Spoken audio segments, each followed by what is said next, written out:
Сәлеметсіздер ме балалар? Отырыңыздар. Қазір бізде балалар әдебиеттік оқу сабағы. Сабағымызды біз шаттық шеңберден бастаймыз.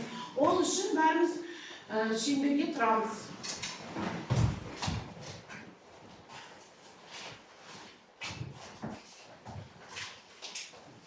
Кәне балалар, қазір біз бір-бірімізге тілек айтамыз. Үлкен шеңбер құрыңдар, үлкен. Болды. Ал Нұрай, мен саған денсаулық тілеймін. Мен саған асық ашқан тілеймін. Сабағыңды беске оқы. Жақсы өмір тілеймін. Ашықсын тілеймін. Денсаулық тілеймін. Бақыт тілеймін. Сабағың беске оқы. Денсаулығың мықты болсын. Аспаның ашық болсын. Ата-ананың сында сабағың беске оқы. Ашық, аспан тілеймін. Рахмет. Көрдіңдер ме балалар? Мен өзім тіледім. Сол жақсы тілек маған қайтадан өзіме оралды, иә? Жақсы. Рахмет балалар. Енді орнына отырамыз орындарыңызға. Жақсы. Енді балалар, кәнеки қазір біз мынау қызғалдақтар арқылы топқа бөлеміз. Кәне келеміз балалар, топқа бөлеміз. Қызғалдақтарды аламыз. И орындарыңызға отырамыз.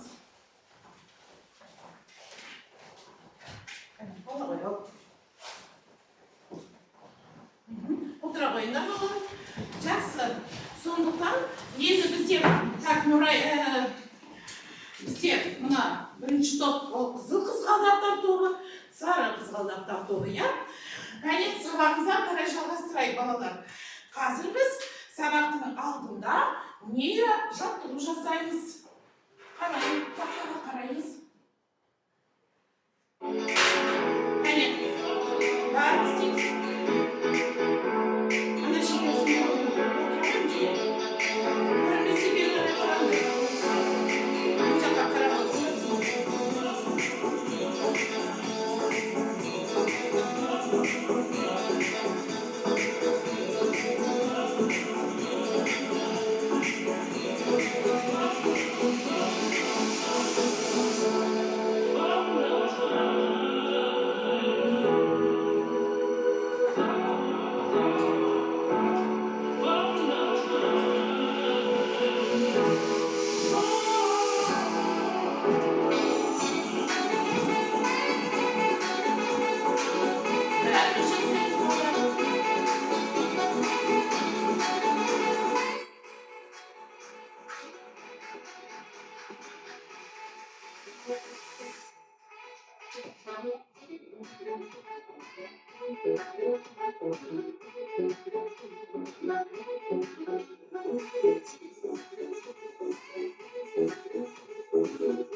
рахмет балалар. Бір-біріне тиісеміз. Басқа саусақтар қимылдамау керек. Балаға қызық болу үшін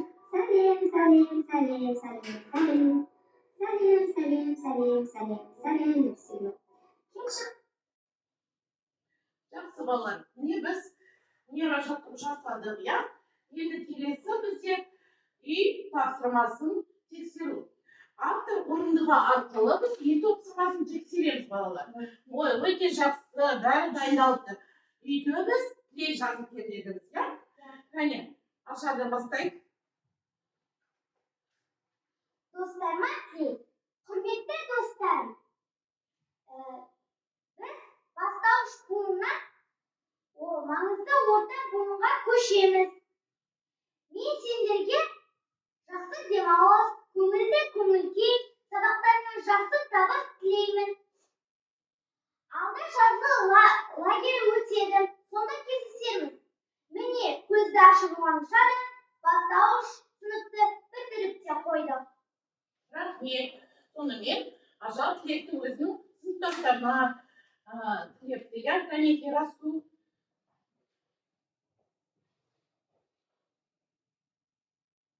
Yani aspana maşraf olsun, diliniz av olsun. Sabahında bisküvi okup aspana maşraf olsun. Жақсы, нақты Нұралиға жазыпты, иә? Аңсап, бара ғой.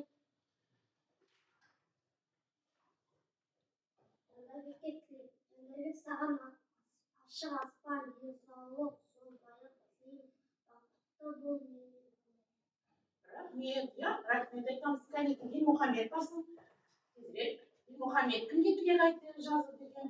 Кәне, тыңдай, барлықтан тілектерің өте жақсы екен. Босқа тілек, Сұлтан саған әрқашан осындай көңілді және мейірімді жігіт болып қалуды тілеймін. Оқуда сені үлкен жетістіктер күтсін. Достар саған адалмыз, ал өмір тек жағымды досылар әкелсін. Күлімсіреп тек алға қарай жүр және барлық арманыңды жүзеге асыр. Рахмет. Кәне, енді Лаура бара ғой.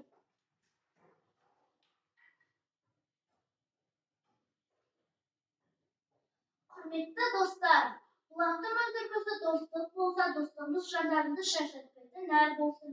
Ешқашан ауырмаңдар, шаршамаңдар, жандарың жадырап жүре беріңдер.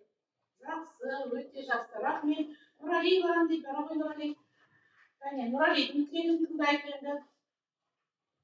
Қайда ғой? Расул, денсаулығың мықты болсын.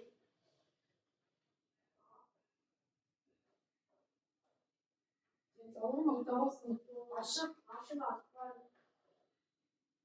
Сабағыңды білсін.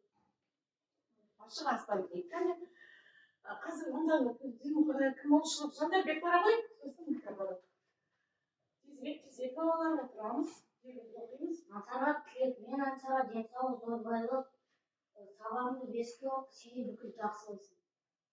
Жақсы, отыр ғой. Іңкәр. Мұғалімге тілек. Мен мұғалімге алғыс айтқым келеді. Өйткені мені 4 жыл оқытты, білім берді, оң мен солды үйретті. Сонан соң мұғалімге әлемдегі бар жақсылықты тілеймін. Денсаулығы мықты болсын, әрдайым аспаны ашық болсын. Мұғалімге алғысым шексіз. Менің сынып жетекшімнің есімі Мединова Қауия Аманова. Өзімнің мұғалімді қатты жақсы көремін. Рахмет, мұғалімге де тілек жазды, иә? Енді балалар, кәне, Асима бар, енді уақыт, кәне, бара ғой. Мен саған ашық аспан тілеймін. Сабағыңды беске оқы, атыңды сынна. Әрдайым көңілмен жүре. Жақсы, рахмет. Ал енді Нұрайым оқы, сосын келесі тапсырманы орындаймыз. Анаға тілек. Рахмет сізге анашым, бізге өмір сыйлағаныңыз үшін. Әлемнің бар жақсылары жинағаныңыз үшін. Рахмет сізге алғысым шексіз анашым. Я, балалар, біз міне қаншама тілектер оқыдық. Мұғалімге де, достарға да, анаға, анамызға барлығымыздың алғысымыз шексіз. Сондықтан дұрыс, барлықтарымыз анаға тек қана жақсылық тілейміз, иә? Кәне, қормен айтайықшы, анамызға рахмет. Анамызға рахмет. Дұрыс, аналарын ешқашан қартаймай келеді сендер. Жақсы балалар болып өссеңдер. Жақсы балалар, тілектерің бәрі жақсы болады. Айта ғой. Анаға, ата-аналарға қалың тілек жетеді десе, бізге жетпейтін сияқты көрінеді. Әрине, тілегіміз шексіз болады ата-анаға, иә? Отыра ғой, жақсы. Барлық өмірді сыйлаған бізге ата-ана. Енді келесі балалар, бізде тапсырма. Қазір сендердің алдарында филборд жатыр балалар. Сол филбордта сендер әріптерді қосып, ойланып топтармен жаңағы балалар бағалау парағына бағаны қоюға ұмытып кетпеңдер, бағалап отырыңдар. Міне барлықтарында тілек бар екен. Енді филбордты алып қайын астана қойып, өздерің сызыңдар. Қандай сөз шығады екен балалар? Ақырын бір кісі айтып отырдар, біреу сызып отырсын. Уақыт бар әлі.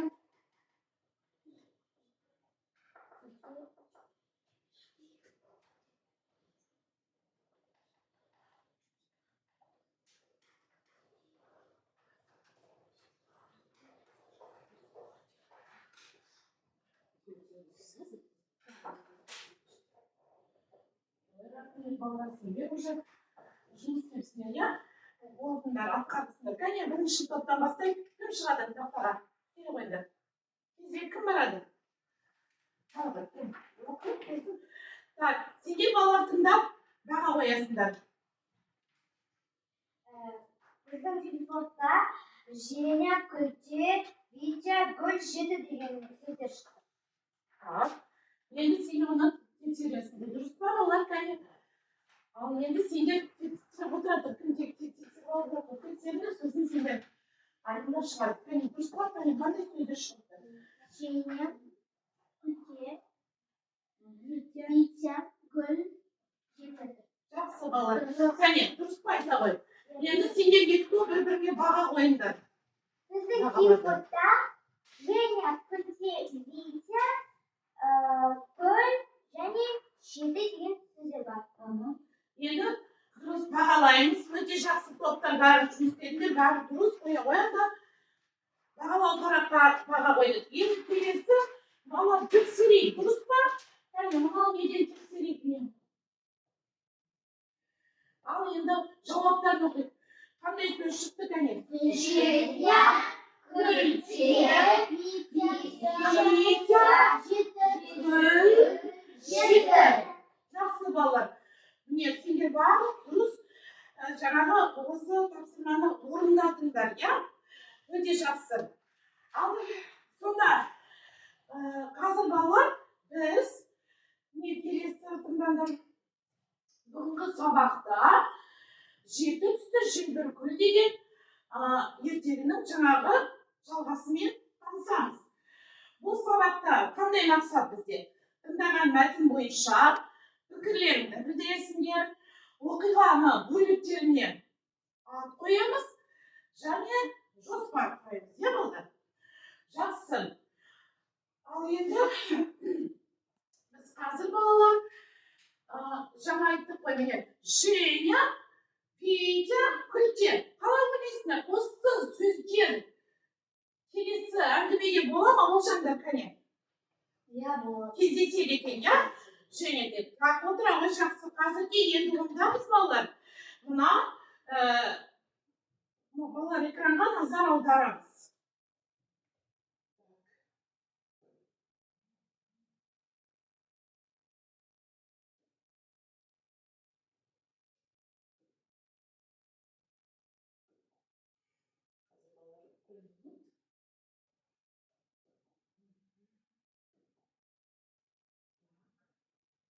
Женя ұлдардан көңілі қалып, ауладағы қыздармен ойнады.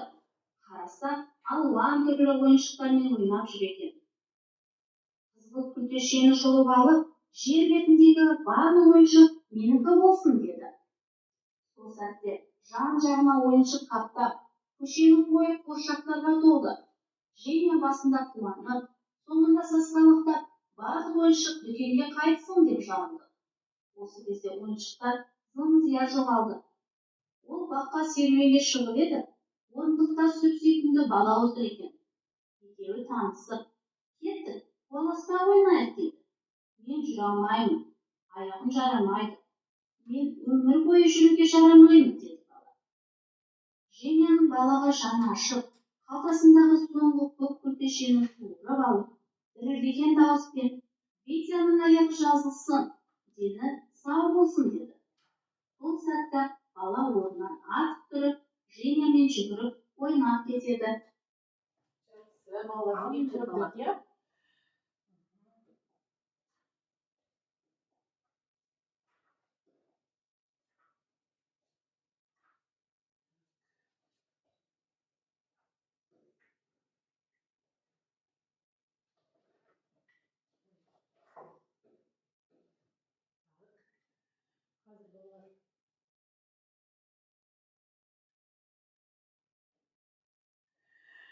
Қазір балалар, бірінші міне қасым мынандай өтінемін.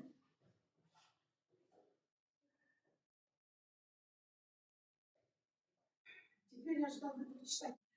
Ал балалар, міне біз жаңа видеодан көрініс көрдік қой, иә балалар? Бұл жерде Сонымен бұлар балалар әңгіме қалай жалғасады екен осы видео арқылы қалай ойлайсыңдар? Соны мен сендерге қазір оқулықтан оқып беремін, иә балалар? Видео мына жаңағы көрген үзіндіде кімдер болды? Кім болды жаңа? Отырып айтады. Кім болды жаңа? Жейін деген видео болды. Сосын ойыншықтар болды, иә? Балалар. Жақсы. Біз оны болжадық, иә? Осындай қазір бізде әңгіме болады. Енді тыңдайық балалар.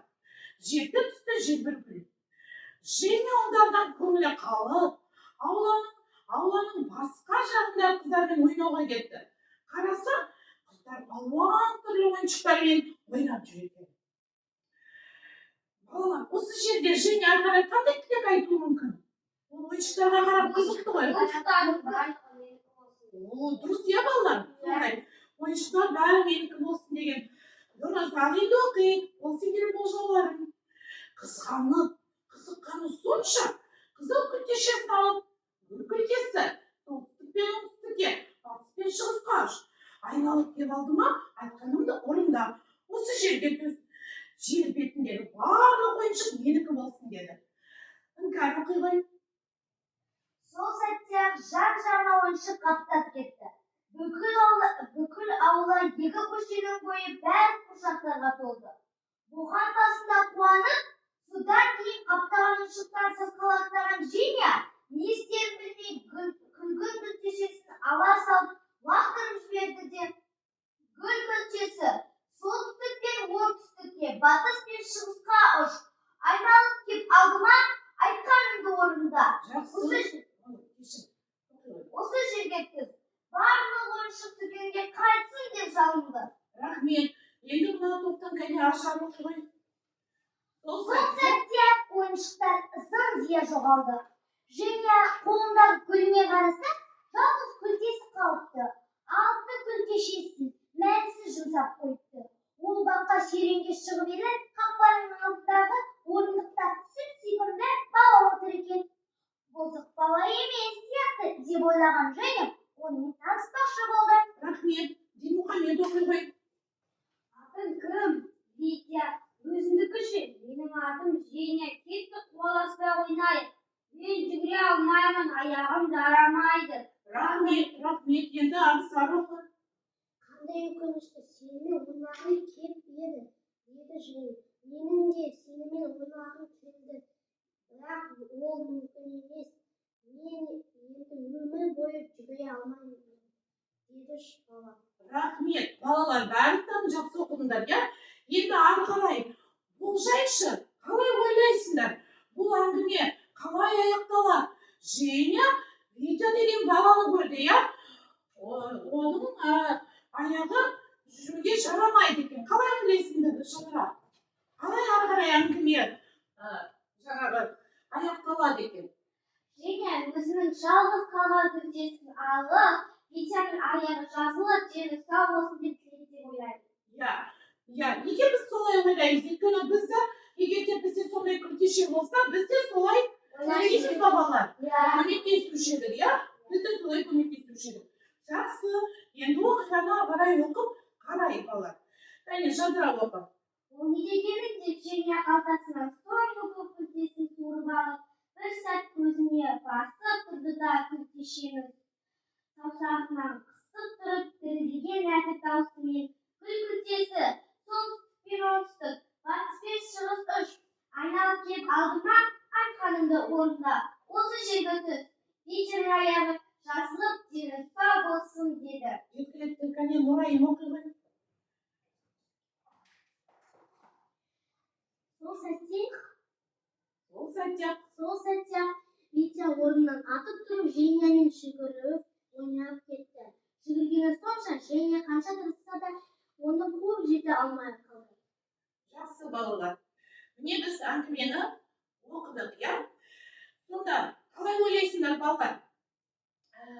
Автордың алты күлтеші. Мына жерде осы бөлімде біз Женя күлтеші арқылы ойыншықтарды өзіне әкелген, оны дүкенге апарған, иә, қызықсыз өйткені болды жалғыз өзі ойнауға әрқашан дос болу керек қасында, иә?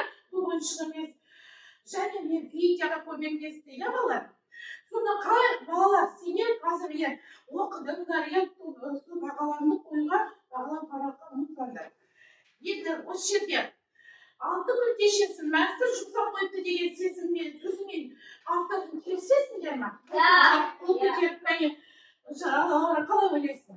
Автор солай айтады. Себебі оның соңғы күлтешесінің күлтешеге айтқан тілегі мәнді болып, ақағадан мәнсіз жұмсап қойды. Өте жақсы. Солай ойлаймыз, иә балалар? Мәнсіз соңғы күлтешесі мне пайда келтірді.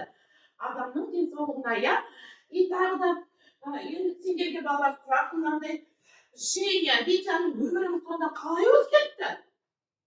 Ол соңғы күлтешесін алып, Витяның аяғы жазылсын, дені сау болсын деп тіледі.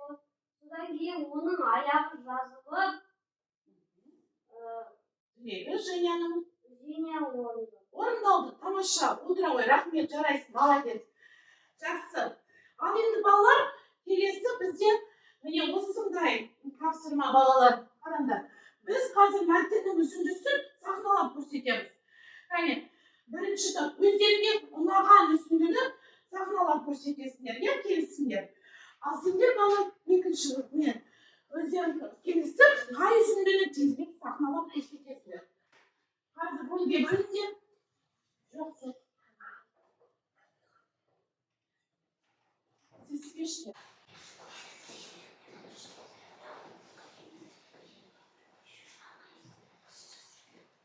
Келісеміз. Ройы бөліңдер, кім не айтады?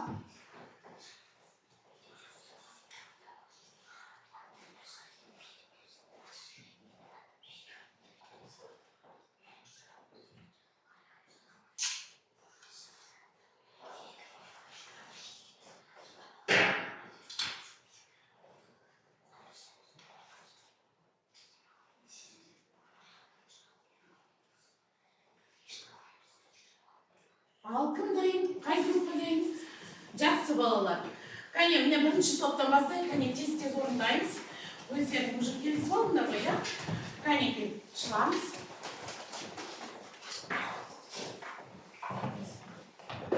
Кәне.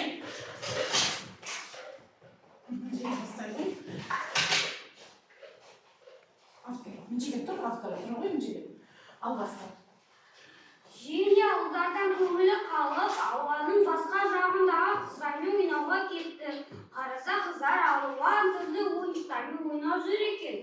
Қызғанып қызыққаны сонша қызыл күлтешесін алып, гүл күлтесі солтүстік пен оңтүстікке, батыс пен шығысқа ұш. Айналып кеп алдыма, айтқаныңды орында. Осы жерге түс. Әлемдегі барлық ойыншықтар менікі болсын. сол сәтте жан-жағына ойыншық қаптап кетті.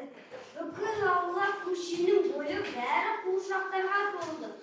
Бұған аула екі басында қуанып, содан кейін қаптаған ойыншықтарын сақтаған Женя не істерін білмей, күлін күлтешесін алла салып лақтырып жіберді де, Гүл күлтесі солтүстік пен оңтүстікке, батыс пен шығысқа ұш.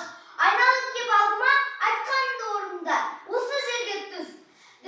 Ойыншықтардың барлығы дүкенге қайтсын. деп жалынды. Сол сәтте ойыншықтар зым-зия жоғалды. Жақсы. Ал екінші топ шығарыңыз балалар, кәне. Рахмет балалар, өте жақсы, өте қызықты болды. Екінші топ. Келе қойыңдар. Кәне, бастанда балалар қараймыз. Сосын баға қойып отырамыз, міне сахналық көрініске енді. Женя қолындағы гүліне қараса, жалғыз күлтесі қалыпты. Алты күлтешесін мәнсіз жұмсап қойыпты. Ол баққа сүйренге шығып еді, қақпаның алдындағы орындықта сүт секілді бала отыр екен. Бозық бала емес сияқты деп ойлаған Женя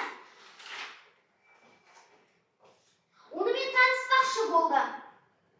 Атың кім? Витя, өзіңді кіші. Менің атым Женя. Кеттік қоласпа ойнайық. Мен ойнай алмаймын. Аяғым жарамайды. Өте өкінішті. Сенімен ойнағым келіп еді. Мен де сенімен ойнағым келді, мүмкін емес. Мен енді өмір бойы жүгіре алмаймын. O ne degені? Деп Женя қалтасынан соңғы күлтешесін суырып алды. Bir сәт көзіне басып тұрды да күлтешені саусағына қысып тұрып, дірілдеген нәзік даусымен: күлтесі, оңтүстік пен солтүстікке, батыс пен шығысқа ұш. Айналып кеп алдыма, айтқанымды орында, осы жерге түс. Витяның аяғы жазылып, дені сау болсын. Сол сәтте Витя орнынан атып тұрып, Женямен жүгіріп ойнап кетті. Жүгіргені сонша, Женя қанша тырысса да оны қуып жете алмай қалды. Рахмет балалар, өте жақсы. Я, ұнады ма сендерге балалар? Өте жақсы ойнадыңдар. Рахмет балалар. Ал енді біз міне бұл топта кейбір балалар шықса да барлығы жұмыс істеді, я? Енді бағалау парағына бағаны қойдық. Келесі балалар бізде мынау әр топ алдарында мәтін кейіпкерлеріне сипаттама беріп кестені толтырыңдар. Сосын бір-біріміздің жұмысымызды тексереміз. Витяға сипаттама, сендер балалар Женяға бірге айтып, келісіп, сосын жазыңдар.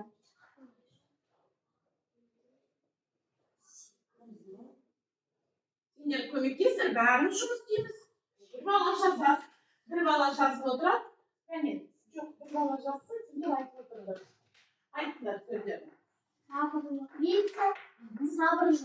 Шат. Өздерің орындарда. Ал бірінші, екінші топ дайын ба? Дайын, конечно, дайындар. Жоқ, қой, şimdi бала, міне мынаны тексереді. Мынау топ. Конечно, сипаттаманы тексеріңдер, сосын баға қойыңыз. Бәрі дұрыс болса айтасыздар. Енді сендер Витяның сипаттамасын келісесіңдер ма? Оқыңдар бірінші асықпаңдар. Оқыңдар, мына жерде кім оқып береді? Оқыш кім бізге Витяның Женяның сипаттамасы мына бірінші топта жазылыпты. Оқи ғой орындап. Женяның сипаттамасы: Женя мейірімді, ақылды, мейірімді. Келісеміз ба?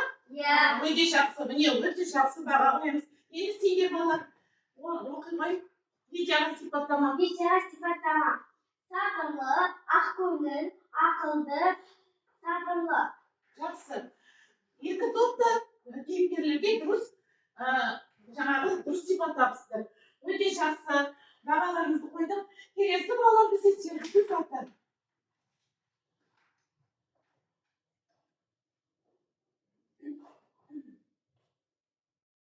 Балалар енді келесі біз демалайық. Келесі бірге орындайық, көңілді күймен.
Молодцы. Вас парнапен.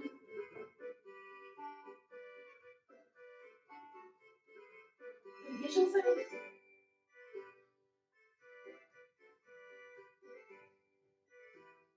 Ладно. Жоғары күтіліңіз болды кішкене.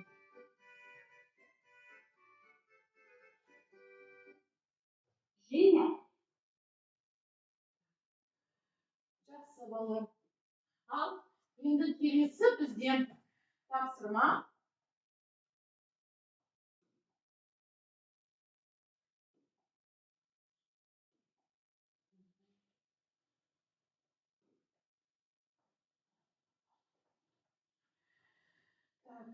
Енді бізде балалар сұрақ жауап әдісі.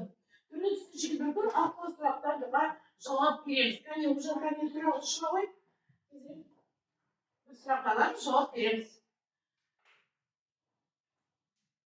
Ақтаудың алты көшесін мәнті жұмсақ қойыпты сөзімен келісесің бе? Келісесің бе? Иә. Иә, келісесің. Неге? Өйткені ол алты Көшесі көшесі мәнсіз. мәнсіз жұмсалды. Иә. Ал соңғы көшесі мәнді жұмсалды. Тамаша. Отыра ғой. Ажан.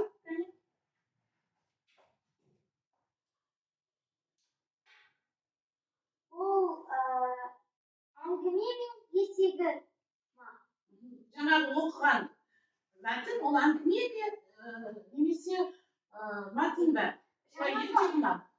Жаңағы оқыған мәтін ол мен ертегі деп ойлаймын. Ойлайсың ба? Онда ойлайсың. Иә, неге олай ойлайсың? Айта ғой. Өйткені өмірде жеті түсті желбіркүл деген гүл бар, бірақ та оны тілеп орындай алмайсың.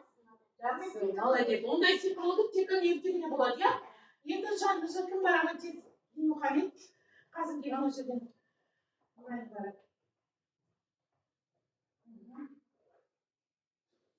Ал сұрақты оқи ғой. Женя Витаның Жаным, өмірі қалай өзгертті? бері қарап тұра ғой. Женя, Витяның өмірі қалай өзгертті? Женя соңғы көшесін Витяның аяғы жазылсын, денсаулығы мықты болсын деп тіледі. Оның арманы орындалды. Екеуі қуаласпа ойнап кетті. Тамаша. Дұрыс па балалар? Иә. Әрине дұрыс. Нұрайым бар ғой.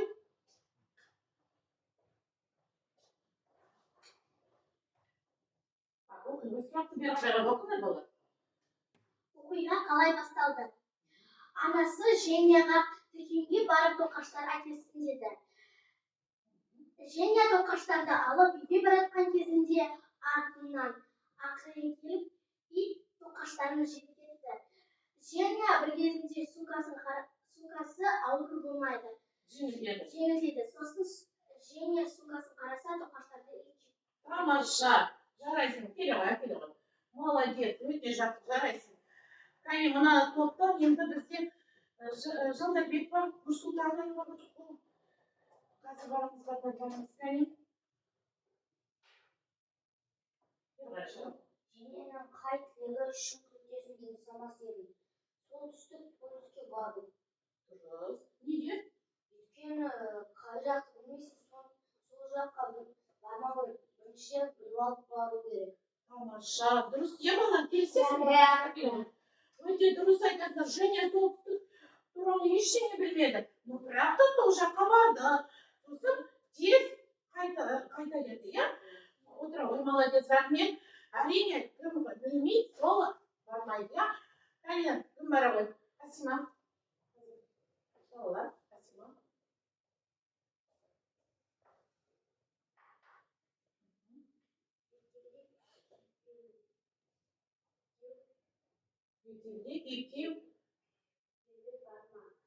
Ертегі бар ма?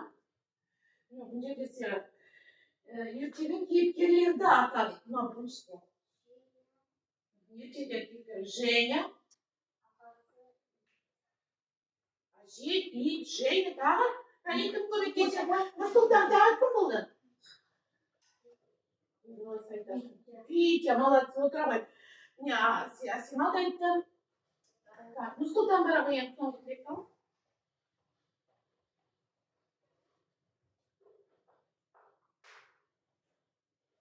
Женя солтүстік полюсқа туралы алдын ала білді ме? Так, дұрыс. Женя солтүстік полюс туралы алдын ала білді ме? Айта ғой. Женя солтүстік полюс Туралы білген жоқ. білген жоқ. Дұрыс айтасың. Иә, ол білген жоқ, сондықтан ол барып сол жақтан қайта тез оралуға талпынды, иә, тез келді. Өйткені ол жақ қандай? Молодец, Нұрсұлтан, өте дұрыс айтасың. Ол жақ өте суық жақ, иә? Молодец. Сондықтан жаңа кімді айтты ғой бізге Жандарбек? Білмесеңдер, әлі жаңағы ол жаққа бармаңдар деді. Иә балалар, білмесеңдер, ол жаққа баруға, басқа жаққа баруға болмайды. Өзімізде де, иә, қазір ата-анамыз бір жаққа рұқсат бермесе, біз де бара алмаймыз. Иә балалар, дұрыс айтасыңдар. Иә, жақсы, міне барлық сұрақтар орындалды. Өте дұрыс орындадыңдар, өте жақсы. Кәне енді бағалау парақтарына баға қойып отыр, ұмытпаңдар балалар. Онда қойыңдар достар, иә, жақсы балалар. Так, ал енді мен әр топқа бір сұрақ қоямын, иә? Сонымен міне, әңгіме ертегі ұнады ма сендерге? Кәне бір кісі айтыңдар. Сен жаңағы ажар мысалы ұнады ма ертегі? Маған ертегі өте қатты ұнады. Жақсы, отыра ғой. Ал қай кейіпкер сендерге ұнады? Мысалы, кім саған ұнады? Саған Женя ұнады. Отыра ғой. Женя қандай бала екен? Ақкөңіл ме? Мейірімді қандай бала? Сыпайы, ақкөңіл, жаңағы жақсы бала, молодец. Сыпайы, мейірімді бала, иә? Сондықтан ол бәріне көмектесті. Жақсы. Мысалы, балалар, сендерге сондай, мысалы, сондай өтешек кездессе, Нұрайым, сен қандай тілек айтар? Қысқа айта ғой бізге. Мен мысалы Тезірек айта ғой. Не істеуші едің? Ауылға, отанға. мен ауылды көркейтейін. Көркейтейін, иә? Біздің ауыл көркейіп жатыр, иә балалар? Соған сен көмектесуші едің, иә? Ол шықты ұстау керек, ұқыпты болу керек. Жақсы балалар. Ал бізде кәне, Лаура, сенде сондай өтеше болса, сен қандай тілек айтып ойнатушы? Мен де ауылды көркейтіп, мектепті өркейтіп, және әлемде бүкіл адамдар жақсы мейірімді болсын. Болған кезде өте жақсы тілек.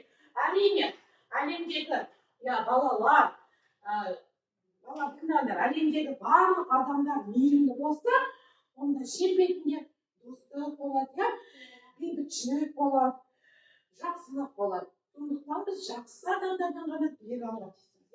Міне жеті күртешесі арқылы кейбір мәнсіз болса да, бірақ та ол көмектесті ғой, ол кішкентай болса. Бірақ та ол, Витя деген балаға көп көмек көрсетті. Жақсы балалар. Енді қазір біз балалар қандай жұмысқа қараймыз? Қараңдар. Біз көңілді күй құмырасы арқылы бүгінгі сабақты бағалаймыз, иә? Көңіл күйімізді көрсетеміз. Ол үшін алдарындағы құмыраларды, салдақтарды құмыраның ішіне толтырамыз.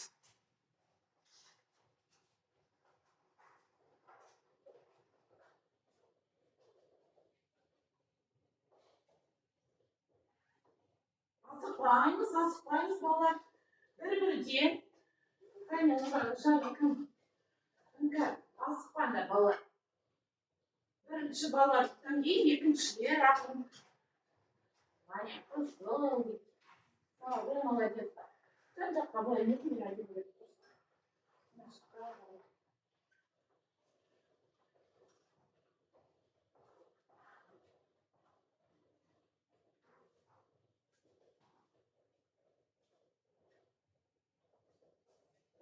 Жақсы, тамаша.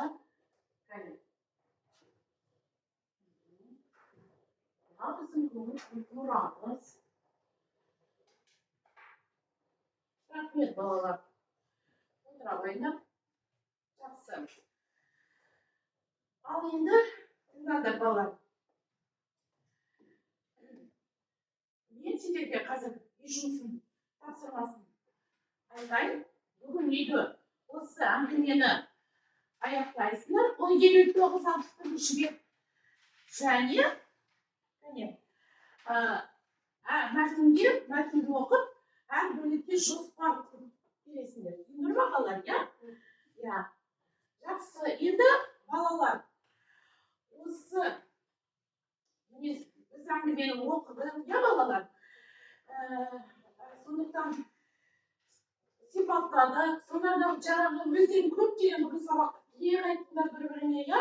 Ол тілектер өте жақсы болды. Жақсы тілек айтсақ, ол бәрі орындалады, иә? Енді қараңдар балалар. Бүгінгі сабақта мен сендерге сабақтың соңында қазір мен сендерге балалар мынандай тілек айтқым келеді. Жарайсыңдар балалар деп айтамын. Бүгінгі сабаққа белсене қатысқандарың үшін алғыс айтамын мен сендерге барлықтарыңа.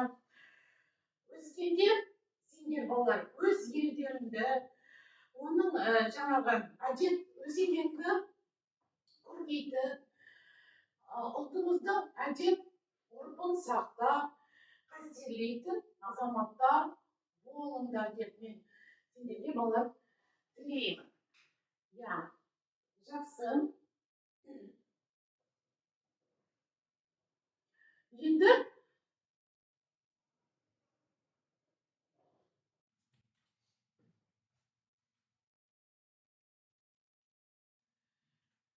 ал балалар, енді қазір біз қолдарымызға бағалау парақ қалай. Енді кім мен қанша балалды соны оқиды. Кәне, сол оқи ғой. Мен 10 бала. 10 балалым. Я барлыққа қатыстым. Жақсы. Кәне, Мен де 10 бала. 10 балалды. Аха. Лаура? 10 балалды, я? Барлыққа қатысып. Кәне, Нұрсың, сен қанша балалдың? Бәрі 10 бал. Жақсы. Тағы кіммен? Асима? 10 балалды.